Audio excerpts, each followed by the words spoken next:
Joe? Yeah. Joe, obviously, the way it ended versus the entire season, like, what goes into processing a season versus just this one game when there's not another game? What goes into processing that? Yeah, good question. I mean, I think you have to have there's a perspective. At the end of the day, we set a goal out. We didn't achieve that goal, but shouldn't take away, from me, from the mindset and the effort that the players put in. So, we have a responsibility and ownership. We didn't do it, but the approach, the process to it, you can't ask for any more from the guys. So, I thought they gave it everything they had throughout the season.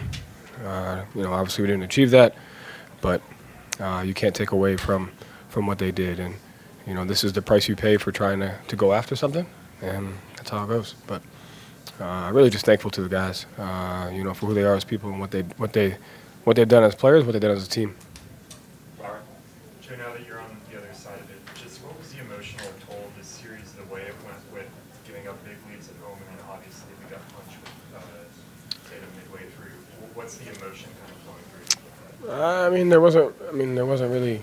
It wasn't really much emotion there. It was that's just the way it goes. I mean, you can't have an expectation that a series is supposed to go a certain way. Obviously, losing a player to that type of injury was tough, but that's part of it. And you move on. You move on as a team, and that's it.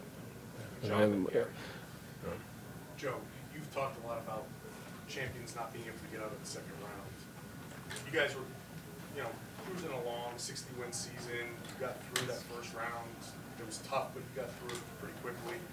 What is it about the second round that all of a sudden everything seems to just change? Almost, let's say, you look like a different team, but a lot of things change. Oh yeah, I think that's what we'll spend the summer looking through is the differences that would have that, but that's obviously a psychological hurdle over the last 7, 8 years now. And so spent time studying that this off season.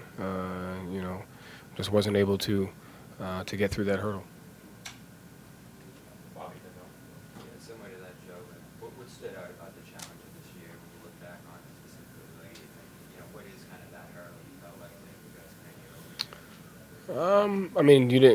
I didn't think we couldn't get it over it till this round, and so that's obviously something we came into the season having an understanding. I think it's 5, 6, or 7. It might have been 5 or 6 now, 7 of the champs from the last year haven't made it, and so you work to put in parameters, psychological, mental toughness parameters, things you talk about it, but at the end of the day, there's just as many teams wanting to win, and so you got to execute, you got to do all those things, and to me, it's not about our guys. They did everything they could.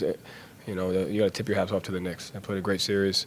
They've been great all year. Tibbs is a great coach, so you got to tip your hat off to them. Joe, you talked about how many things have to go right to win a championship. Yeah. Plays, momentum plays throughout the season. Did you feel like there was anything different about this year's team from last year's team, or was it more just kind of those moments, those winning moments that you had last year you weren't able to win these playoffs? Yeah, that's a good one. I didn't see anything different. I saw something better. I saw throughout the season our guys had the right mindset and the right process towards going after it. You obviously it's not going to go the way you want it to every year. I like the way we ended it. You just ran into a great team in the second round and they got the best of us. But like I said, to me it's more about the mindset and the process that the guys had throughout the season. I thought they gave it everything they had. I thought they really went after it, trying to achieve something that's obviously extremely difficult. I thought they went after that, and when you go after something, this is the price you pay. Gary Sack, Jared. Joe, did you see it all, the fatigue? Did you see, this team, before you got here, had been in the conference finals. This core has done a lot, but it just seemed like tonight was the night that the gas tank ran out. Did you see that? Not even tonight, but just throughout this series, did you see as much as you didn't want to maybe admit, okay, like we don't have what we had before? No, I did not. I did not see that fatigue. Obviously, I saw that tonight a little bit, but I didn't see that throughout the season. I didn't see that throughout the series. No. Joe, just in your view, what caused tonight's game to play out so much differently in the first 5? You got to tip your hat off to the Knicks. They outplayed us. They played better.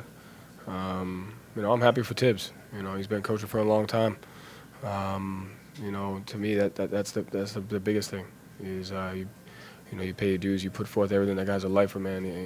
He's everything a coach is all about, and he deserves it. So I think it's more about that, and they deserve it as a team, and you got to tip your hat off to them.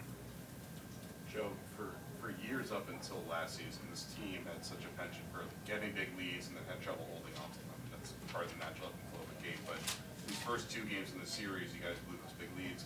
What was the accomplishment, I guess, of building a team, maybe up until the series, that was able to build big leads and hold on to them, and then what was so difficult about it in this series? I thought that just the Knicks made huge momentum plays in those things to take advantage of that and keep them and be able to bring themselves back into the games. And, all those things that you talk about, end of quarters, start of quarters, momentum plays of offensive rebounds, they made all those plays. And, those are the things that regardless of if you work on them 1 day, 2 days, 2 years, 3 years, there's stuff that you got to retool every single day. And those are the habits that, impact games, as you saw. They can impact games, they can impact a series. So those habits you have to commit to like every single day, all the time, every year. Final 3, Adam B. Rock, Jack. You said a couple times, this is the price you pay for going after. Is that feeling the weight of being behind it, or kind of what do you mean by the price you pay? No, if you're going to be in the arena and you're going to first of all, if you're going to be coaching for a long time, you're going to have a lot more probably heartbreaks than you are joyful moments. I think if you look at the perspective, and that's just how it goes. And so when you step into the arena and you go after something, that's how it goes. So it has nothing about the weight of it or anything. It's just, most coaches, the ratio of heartbreak to success at the end of the year, you probably have more of those. If you're going to be in it for a long time, you can't expect it to go the way that you can't expect it to go your way. You can't expect it to go the way you want it all the time. That's just part of it, and you have to be able to accept those both of those things. And that's the arena. Joe, obviously, naturally brings changes for a team. You guys had a special opportunity this year, having most guys back. How would you just reflect on this group over the last 2 years, what you guys were able to do, just having this group together? Yeah, like I said, I told the guys in the locker room, one of the honors of my life would be able to coach this group of guys. So you go down the list, every one of these guys is a champion, a warrior, and they've done a lot of great things in this league. And it's an honor to be able to share a locker room with them and be next to them on the court and be in the arena with them. So I'm grateful for that. And to me, it just shows who they are as people and who they are as players. But that's really what it's all about, is those guys. They came in, we had a legit shot at it. And, they gave it everything they had to try to go, but we ran into a better team. Final question, Jay. Obviously, Jason's looking at a long rehab. Does it hurt more knowing that by the time he comes back, things could be changed, the roster could be changed? This realistically might have been the last chance for this group as a team. And then moving forward, how you guys have to respond to that, and what weight will the rest of you guys have to carry next year? I haven't really thought 1 second of that. More just focused on the guys in that locker room right now and grateful for the effort and what they put through on that, and that's really all that matters. Thank you, Joe. Thanks.